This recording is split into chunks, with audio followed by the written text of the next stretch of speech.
কোরআনে নাকি ৮০% কোটার কথা এসেছে সূরা আনফালে। এটা কতটুকু সত্য? আসলে আমরা যারা কোরআন পড়ি না অথবা কোরআন জানি না, তারা অনেক সময় ঢালাও কথা আমরা কোরআন বলে চালিয়ে দিই, অথবা আমরা কথা বলার সময় দেখবেন এরকম অনেক বক্তব্য আমরা দিয়ে থাকি। আমরা বলি যে আল্লাহ বলছেন, আল্লাহ কোরআনে বলছেন না, বলি আমি বাংলা একটা কথা বলে দিই, যেমনটা এই শিক্ষক বলেছে, যেমন ৮০% কোটা লাগবে, এটা কোরআনে আছে। নাউযুবিল্লাহি মিন যালিক। আসলে এই কোটা সংস্কারী আন্দোলন নিয়ে কথা বলার আগে এতটুকুন আমি বলতে চাই যে আমি ওয়ার্ল্ডের বিভিন্ন দেশ ঘুরেছি এবং আল আজহার বিশ্ববিদ্যালয়ে যেহেতু আমি নিজেও পড়াশোনা করেছি, পৃথিবীর অনেক বিশ্ববিদ্যালয়ে সফর করার সুযোগ হয়েছে।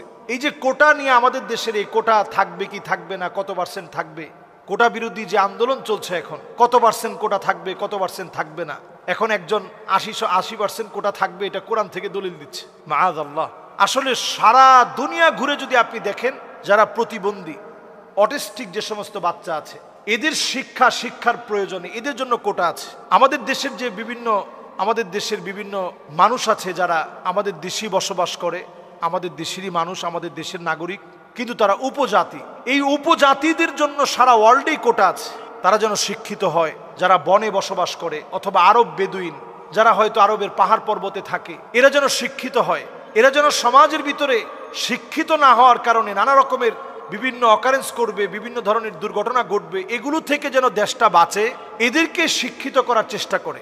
আমাদের হিজরা যারা আছে, এদের জন্য ওয়ার্ল্ডের বিভিন্ন জায়গায় এদের জন্য কোটা আছে। এরাও পড়াশোনা করবে, এরাও চাকরি করবে, এদের চাকরির সুবিধা থাকবে, এই জাতীয় কোটা হতে পারে।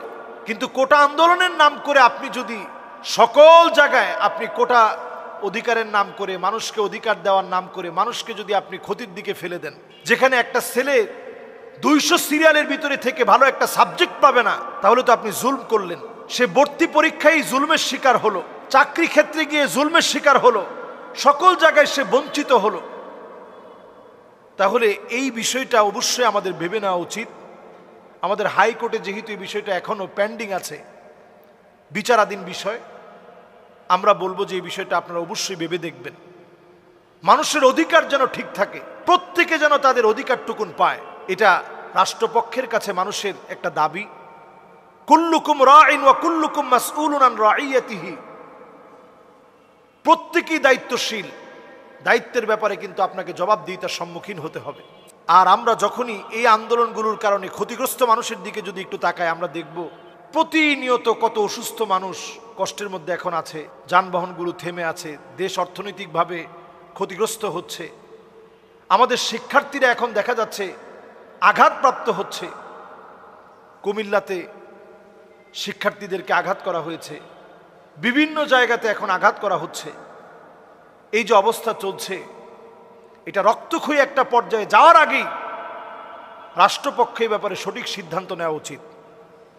প্রত্যেককে তার মেধা অনুযায়ী মূল্যায়ন করা। ওয়াদউ শাইই গায়রু মাহাল্লিহি।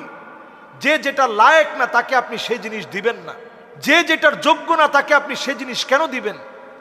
আমাদের প্রতিবন্ধী যারা আছে, আমাদের অসুস্থ যারা আছে, অথবা আমাদের দেশের উপজাতি যারা আছে, এই সমস্ত কোটাগুলো বড় বেশি প্রয়োজন। এইগুলো রেখে বাকি যে কোটাগুলো, বিভিন্ন রকমের কোটা নিয়ে কথা চলে, এগুলোর ব্যাপারে আসলে সঠিক সিদ্ধান্ত নেওয়ার এখনই সময়। আল্লাহ আমাদেরকে বোঝার তৌফিক দান করুক।